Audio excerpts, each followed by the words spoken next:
पर्व न्यूज, आरंभ एका नव्या पर्वाचा। पुरंदर हवेलीचे आमदार संजय जगताप यांचे नाव 2 वेगवेगळ्या मतदारसंघामध्ये असल्याचे निवडणूक विभागाच्या निदर्शनास आले आहे। त्यामुळे निवडणूक विभागाने याबाबत आमदार संजय जगताप यांना निवडणूक विभागाने नोटीस दिली आहे।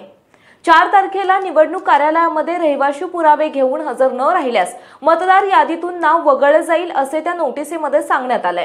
पुरंदर हवेली मतदारसंघातील 32,000 लोकांना मतदार यादीत दुबार नावे असल्याचे म्हणत निवडणूक आयोगाने नोटिसा दिल्या आहेत। याबाबत काल मंगळवारी आमदार संजय जगताप यांनी सासवड येथे निवडणूक कार्यालयात जाऊन जाब विचारला होता। या नोटिसा चुकीच्या असल्याचं त्यांनी म्हटलं होतं। याबाबत त्यांनी माजी मंत्री विजय शिवतारे यांच्यावर आरोप केले होते। मुख्यमंत्र्यांच्या कानाला लागणाऱ्यांचं ऐकून प्रशासन काम करीत असल्याचा आरोप त्यांनी केला होता। या नोटिसा कशा चुकीच्या आहे हे देखील संजय जगताप यांनी दाखवून दिलं होतं। मात्र यानंतर काल सायंकाळी आमदार संजय जगताप यांनाच याबाबतची नोटीस प्राप्त झाली आहे। तुमचं नाव दुसऱ्या मतदारसंघात असल्याने तुमचे रहिवासी पुरावे घेऊन 4 जानेवारीला हजर राहण्यासाठी नोटीस देण्यात आली आहे। दुसरीकडे शिवसेना तालुका अध्यक्ष आणि युवक अध्यक्ष यांच्या कुटुंबातील नावे तालुक्यातील 2 गावात आहेत। त्यांच्या मला गावी आणि सासवड अशा ठिकाणी त्यांची नावे असल्याचं आमदार संजय जगताप यांनी दाखवून दिलं। दोन्ही ठिकाणच्या यादीत शिवसेनेच्या पदाधिकारी आणि त्यांच्या कुटुंबातील लोकांची नावे आहेत।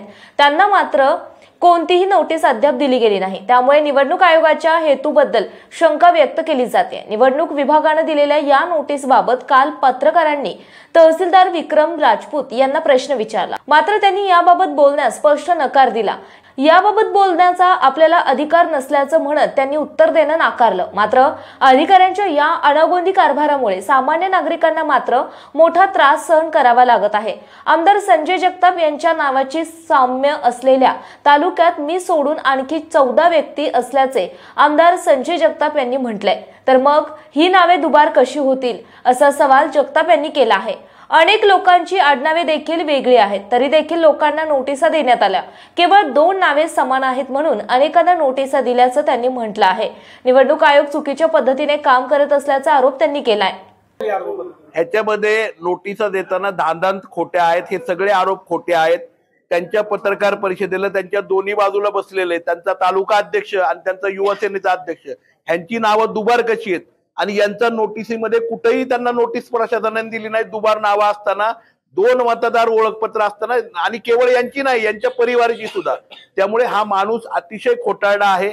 बाजार बुनग्यांची गर्दी या राज्यामध्ये झाली आणि हा विजय शिवतारे हा बाजार बुनगा आहे।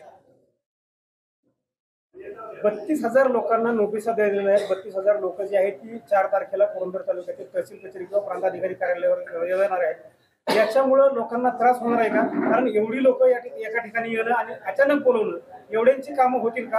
आणि तुम्ही लोकांची गैरसोय होऊ नये काय करणार आहात? आम्ही आता प्रशासनाला त्या ठिकाणी विनंती केलेली आहे। 32,000 पुरंदर तालुक्यातल्या स्थानिक रहिवाशांना आणि मतदारांना आपण त्या ठिकाणी नोटीस दिली आहे। आज पुरंदर तालुक्यामध्ये तीव्र दुष्काळ आहे, त्यामुळे आपण नोटीस दिलेली आहे किंवा कुणाच्या आदेशाने आपण नोटीस दिली। त्यांच्याकडून या प्रत्येक व्यक्तीला रोज जो आता आहे सरकारने ठरवलेला तो रोज आपण सगळ्यांना द्यावा। त्या ठिकाणी माझ्या तहसील कचेरीमध्ये आणि प्रांत ऑफिसमध्ये 15 ऑगस्ट पासून मी प्रशासनाच्या मागे लागलोय, कलेक्टरांच्या मागे लागलोय की माझं प्रशासकीय ऑफिस एसडीओ आणि प्रांत ऑफिस एसडीओ आणि तहसीलदार ऑफिस शिफ्ट करा। ते करत नाहीत। आज तिथे मुतारी सुद्धा नाहीये, लोकांना उभं राहायला जागा नाही, तहसीलदार आणि प्रांतांना बसायला जागा नाही। त्या ठिकाणी तुम्ही 32,000 लोक बोलवणार आहे। आज आम्ही तहसीलदारांच्याकडे चाललोय, प्रांतांच्याकडे चाललोय की तुम्ही मंडपाची व्यवस्था करा, जेवणाची खाण्याची नाश्त्याची व्यवस्था करा आणि त्यांना दिवसाचा रोज हा प्रशासनाला द्यावा लागेल, इलेक्शन कमिशनरांना त्या ठिकाणी द्यावा लागेल। नाही केलं तर आम्ही इलेक्शन कमिशनच्या दरवाजामध्ये किंवा त्यांच्या घरी जाणार आहे इलेक्शन कमिशनरच्या की अशा प्रकारे चुकीच्या नोटिसा काढल्यात ना, आम्हाला दिवसाचा रोज बुडालाय, आम्हाला दिवसाचा रोज पाहिजे माझ्या तालुक्यातल्या लोकांना। आणि ह्याच्यासाठी इलेक्शन कमिशनर कुठं राहत असेल ना भारतामध्ये त्याच्या घरी जाणार आहे आणि त्याला सांगणार आहे खोट्या नोटिसा कुणाच्या तरी सांगण्यावर दिल्या। 7वा फॉर्म सुद्धा चुकवलाय। नोटिसा देताना कंपल्सरी कुणी ऑब्जेक्शन घेतलं त्याचं नाव लिहिलं पाहिजे, नावही लिहिलं नाही प्रशासनाने। हे कसलं प्रशासन आहे आणि कसल्या प्रकारचा भ्रष्टाचार आणि कसल्या प्रकारची अराजकता या राज्यामध्ये आहे।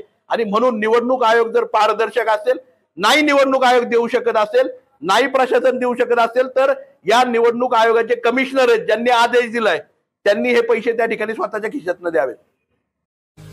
पुणे शहरातील आणि जिल्ह्यातील महत्त्वाच्या आणि ताज्या बातम्या पाहण्यासाठी आजच आमच्या आरंभ पर्व न्यूज चॅनलला YouTube वर सबस्क्राइब करा आणि बेल आयकॉन प्रेस करा।